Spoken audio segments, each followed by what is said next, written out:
Hello students, आज हम पढ़ेंगे आवर कल्चर एंड हेरिटेज का लास्ट पार्ट। इसमें आज हम पढ़ेंगे जो हम लोग डिफरेंट डिफरेंट मॉन्यूमेंट्स कर रहे थे, उसी के आगे आज हम पढ़ेंगे फोर्ट्स के बारे में, मेमोरियल के बारे में, टॉम के बारे में, मिनिएचर पेंटिंग्स एंड एपिक्स के बारे में। तो आप तो मुझे जानते ही हो, मेरा नाम क्या है, चेतना मिश्रा। तो मैं आपको क्या पढ़ाने वाली हूँ आज, लास्ट पार्ट ऑफ मॉन्यूमेंट्स। तो अब हम अपना वीडियो स्टार्ट करते हैं, और जिस जिस बच्चे को ये वीडियो अच्छा लगे वो इसको लाइक करेगा और कमेंट भेजेगा, और चेतना मैम के और भी वीडियोस देखने के लिए क्या करेगा, चैनल को सब्सक्राइब करेगा। तो बच्चों, मैंने अभी क्या बोला, हम अपना जो है नेक्स्ट पार्ट स्टार्ट करने जा रहे हैं, अवर कल्चर एंड हेरिटेज का। आज हम क्या क्या पढ़ने वाले हैं, फोर्ट्स के बारे में, टॉम्स के बारे में, memorials, epics and folk tales, and last is miniature paintings. तो सबसे पहले हम पढ़ेंगे forts. The kings in olden times made forts to protect their capital city and territory. जो पहले के टाइम में किंग्स होते थे, मीन्स राजा होते थे, वो अपनी कैपिटल सिटी को, टेरिटरी को प्रोटेक्ट करने के लिए, उसे बचाने के लिए फोर्ट बनवाते थे। फोर्ट का मतलब होता है किला। क्या बनवाते थे, फोर्ट्स बनवाते थे। आप जैसे बैकग्राउंड में देख रहे होगे, एक फोर्ट की पिक्चर जो है उसमें आ रही है। तो ये कौन सा फोर्ट है बच्चों, ये फोर्ट है फतेहपुर सीकरी। इस फोर्ट का क्या नाम है, फतेहपुर सीकरी फोर्ट है ये। और ये जो है बच्चों, ये आगरा में है। The fort of Fatehpur Sikri near Agra is constructed primarily of red sandstone. ये जो फोर्ट है फतेहपुर सीकरी का, ये आगरा में है, और ये कौन से पत्थर से बना हुआ है, रेड सैंडस्टोन से बना हुआ है। The entrance is through a huge gateway called बुलंद दरवाजा। और ये जो फोर्ट है, इसका जो गेटवे है, गेटवे मैंने आपको बताया था अपने लास्ट वीडियो में, गेटवे का मतलब होता है दरवाजा। तो ये जो इसका दरवाजा है वो बहुत बड़ा है, और इसके दरवाजे का क्या नाम है, इसके दरवाजे का नाम है बुलंद दरवाजा। इसके दरवाजे का क्या नाम है, बुलंद दरवाजा। ओके बच्चों, तो सबसे पहले हमने पढ़ा फतेहपुर सीकरी फोर्ट। अब हम नेक्स्ट फोर्ट के बारे में पढ़ेंगे। तो नेक्स्ट फोर्ट का नाम क्या है बच्चों, नेक्स्ट फोर्ट का नाम है रेड फोर्ट। क्या नाम है, रेड फोर्ट। इसके बारे में तो सभी बच्चे जानते होंगे, और इसका एक और नाम है, हम इसको लाल किला भी बोलते हैं। और आपको पता है हम इसको रेड फोर्ट या लाल किला क्यों बोलते हैं, क्योंकि ये भी जो है रेड सैंडस्टोन से बना हुआ है, ये पूरे रेड कलर का है। तो चलो पढ़ते हैं इसके बारे में। The Red Fort or Lal Killa, built on the banks of river Yamuna, is a good example of India's great architectural heritage. जो रेड फोर्ट है ये कहाँ बना हुआ है, on the banks of river Yamuna. Banks का मतलब होता है किनारा। तो रिवर यमुना के बैंक पर हमारा रेड फोर्ट बना हुआ है, और ये बहुत ही ब्यूटीफुल आर्किटेक्चरल हेरिटेज है इंडिया की। It has beautiful gardens, assembly halls, mosque and palaces. इसके अंदर जो है बहुत ब्यूटीफुल गार्डन्स हैं, असेंबली हॉल्स मतलब जहां हम मीटिंग करते हैं, मॉस्क्यू है जहाँ पे मुस्लिम्स जो होते हैं नमाज पढ़ते हैं, और पैलेस है, पैलेस मतलब महल। Every year, the Prime Minister addresses the nation from the Red Fort on Independence Day. तो हम तो जानते ही हैं एवरी ईयर जो है इंडिया के प्राइम मिनिस्टर, जैसे अभी हमारे प्राइम मिनिस्टर कौन है, नरेंद्र मोदी जी। तो वो क्या करते हैं, जब भी इंडिपेंडेंस डे होता है तो इंडिपेंडेंस डे पे रेड फोर्ट से पूरी नेशन को, पूरी कंट्री इंडिया को क्या करते हैं, एड्रेस करते हैं, स्पीच देते हैं, भाषण देते हैं, है ना। तो हमने फोर्ट्स में दो फोर्ट्स पढ़े, one is Fatehpur Sikri and second is red fort. अब हम पढ़ेंगे टॉम्स के बारे में। टॉम्स, अरे वाह, व्हाट अ ब्यूटीफुल टॉम। इसे देख के तो सबको समझ आ गया होगा कि मैम क्या पढ़ाने वाली है, कौन से टॉम की बात कर रही है। तो I am talking about Taj Mahal. मुझे पता है सब बच्चों को ये मालूम है, ये ताजमहल है और सब लोग गए भी हैं ये देखने। In ancient times, when kings or member of the royal family died, they were buried inside the tomb. कि पुराने जमाने में जब किसी किंग की या उसके किसी फैमिली मेंबर की डेथ हो जाती थी, तो हम क्या करते थे, उसको टॉम में दफना देते थे। क्या करते थे, टॉम में दफना देते थे। The Taj Mahal is a tomb located on the banks of river Yamuna. और ताजमहल जो है ये एक टॉम्ब है और ये कहाँ पे है, ये कहाँ बना हुआ है, it is also located on the banks of river Yamuna. अभी हमने पढ़ा था ना, एक और चीज थी जो रिवर यमुना के बैंक्स पे थी, सबको मालूम है ना। अच्छा, मुझे जो है जिसको पता हो वो मुझे फटाफट से जो है कमेंट सेक्शन में लिख के भेजेगा कि और कौन सा चीज है जो यमुना रिवर के बैंक के ऊपर बना हुआ है, और कमेंट सेक्शन में मेरे को जल्दी से सेंड करेगा। तो ऐसे ही ताजमहल भी जो है वो रिवर यमुना के बैंक पे बना हुआ है, यमुना के किनारे बना हुआ है। It is made of white marble and took 17 years to complete. ये पूरा जो है व्हाइट कलर का है। तो ये किससे बना है बच्चों, ये व्हाइट मार्बल से बना है और इसको बनाने में 17 years लगे थे। The white marble is inlaid with semi-precious stones which shine in the sun and glow in the moonlight.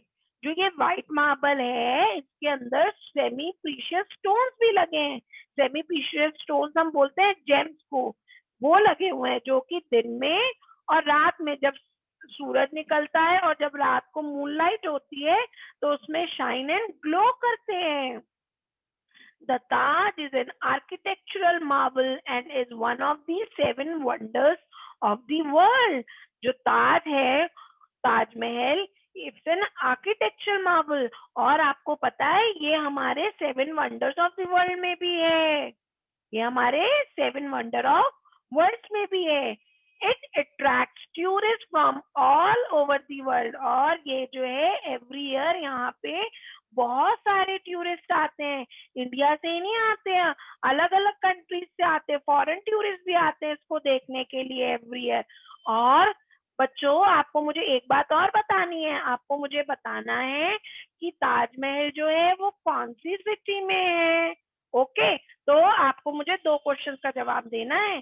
आपको मुझे बताना है कि ताजमहल के अलावा कौन सा फोर्ट है which is located on the bank of river Yamuna, और दूसरा क्वेश्चन है मेरा कि ताजमहल कौन सी सिटी में है, where it is. Next is memorials. अब हम क्या पढ़ेंगे, मेमोरियल्स के बारे में। Along with tombs, memorials are also built in remembrance of people who have died. तो जैसे कि टॉम्स जो होते हैं वैसे ही मेमोरियल्स जो होते हैं, जब किसी की डेथ हो जाती है और हम उसे याद रख सके उसके लिए हम क्या करते हैं, हम उसके लिए मेमोरियल बनवाते हैं। क्या बनवाते हैं, मेमोरियल बनवाते थे पहले। The Victoria Memorial was built in memory of Queen Victoria. तो ये जो विक्टोरिया मेमोरियल है ये किसकी मेमोरी में बनाया गया, ये जो है क्वीन विक्टोरिया की मेमोरी में बनाया गया, जिससे कि उनकी डेथ के बाद भी आज हम उन्हें याद रखते हैं। and it is located in Kolkata on the banks of Hooghly River. और ये कहाँ पे है विक्टोरिया मेमोरियल, ये कोलकाता में है। और ये कहाँ लोकेटेड है, on the banks of Hooghly river. कहाँ पे, on the banks of Hooghly river. It is made of white marble and has a huge dome with a bronze statue on the top of the on the top called the angel of the victory. तो ये पूरा जो है memorial, Victoria memorial, ये white marble से बना हुआ है। ये किससे बना है, व्हाइट मार्बल से बना है। और इसके जो टॉम, इसका जो डोम है, डोम बच्चों आपको यहाँ पे दिख रहा होगा, दिस इज डोम। ये जो होता है ना सेमी सर्कुलर, इसको हम क्या बोलते हैं, डोम बोलते हैं। इस ये भी जो है डोम बना है। इस डोम के ऊपर जो है बच्चों क्या बना हुआ है, स्टैचू बना हुआ है। और वो स्टैचू जो है ब्रोंज स्टैचू है। वो क्या है, ब्रोंज स्टैचू, जिसको जो है हम क्या बोलते हैं, एंजल ऑफ द विक्ट्री। ये जो मैंने रेड कलर से मार्क किया है यहाँ पे क्या है, ब्रोंज स्टैचू है। और इस स्टैचू को we call angel of the victory. This statue acts as a weathercock by rotating with wind. इसको जो है ये एक्ट करता है वेदरकॉक की तरह, कि जैसे ही हवा चलती है ये रोटेट होता है। रोटेट मतलब घूम जाता है, रोटेट मतलब घूम जाता है। तो हमने बच्चों अभी तक फोर्ट्स के बारे में पढ़ा, फिर हमने टॉम के बारे में पढ़ा, अब हमने मेमोरियल के बारे में पढ़ा। क्विक रिवीजन करते हैं। हमने फोर्ट्स में 2 फोर्ट्स पढ़े। एक हमने फतेहपुर सीकरी पढ़ा विच इज इन आगरा। एक हमने दूसरा कौन सा पढ़ा, जल्दी बताओ जल्दी बताओ, कौन सा था वो जो हमने एक और फोर्ट पढ़ा था, वो हमने पढ़ा था red fort which is in Delhi. वो कहाँ पे, दिल्ली में है। और फिर हमने टोम्स में पढ़ा ताजमहल टोम के बारे में। और अभी हमने किसके बारे में पढ़ा, मेमोरियल्स। और मेमोरियल्स में हमने किसके बारे में पढ़ा, विक्टोरिया मेमोरियल के बारे में पढ़ा। अब हम पढ़ेंगे epics and folk tales. Epics क्या होते हैं, ये तो बड़ी नई नई सी टर्म लग रही है। An epic is a long poem that tells us about ancient people and gods. जो epic होता है वो एक बड़ी सी पोयम होती है जो कि हमें पुराने जमाने के लोगों के बारे में और गॉड के बारे में बताती है। The Ramayana and Mahabharat are two well-known epics of India. तो जैसा हम जानते हैं कि रामायण और महाभारत जो है वो इंडिया के 2 बहुत ही इम्पोर्टेंट एपिक्स हैं। They are written in Sanskrit. और ये कौन सी लैंग्वेज में लिखे हैं, संस्कृत में लिखे हैं। These books are also referred to as इतिहास और हिस्ट्री। इन बुक से हमें अपनी इंडिया की हिस्ट्री के बारे में पता चलता है, इसको हम इतिहास भी बोलते हैं। They span over a long period and give us a good insight into those times. और ये जो है बहुत लॉन्ग पीरियड को डिस्क्राइब करता है और हमें उस टाइम की बहुत सी चीजें हमें बताता है कि उस टाइम क्या होता था, कैसे फाइट होती थी और हम अपने बड़ों से कैसे बात करते थे। जैसे हम अभी भी बहुत अच्छे से बात करते हैं ना, पहले भी हम बहुत अच्छे से बात करते थे, बहुत अच्छे से जो है अपने मम्मी पापा से बात करते थे, सबका जो है रिस्पेक्ट करते थे। और अभी भी हम बिल्कुल वैसे ही हैं, है ना। Both the epics have different characters and stories. Though the main story is quite simple, it is described in great detail with many short stories interwoven into different parts of the main story. तो ये जो दोनों ही epics हैं, दोनों epics means Mahabharata and Ramayana, ये दोनों ही जो है इसमें डिफरेंट डिफरेंट कैरेक्टर्स हैं और डिफरेंट स्टोरी है।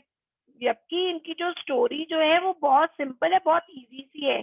और इनको जो है शॉर्ट शॉर्ट स्टोरी करके बहुत डिटेल में जो है समझाया गया है, जिससे कि हम जान सकें हमारे इंडिया की हिस्ट्री के बारे में। ये तो हमारे एपिक हो गया। अब हम पढ़ेंगे फोक टेल्स। फोक टेल्स क्या होती हैं? Folk tales are stories that have been handed down over generation. These stories are passed down by word of mouth or what is known as oral tradition. Folk tales जो होती हैं वो stories होती हैं जो हमें हमारी जनरेशन से मिली है। जैसे कि मैंने आपको पहले भी बताया था कि ये स्टोरीज हमें कौन सुनाता है, ये स्टोरी हमें हमारे मम्मी पापा सुनाते हैं। हमारे मम्मी पापा को किसने सुनाई, हमारे मम्मी पापा को दादी बाबा ने सुनाई।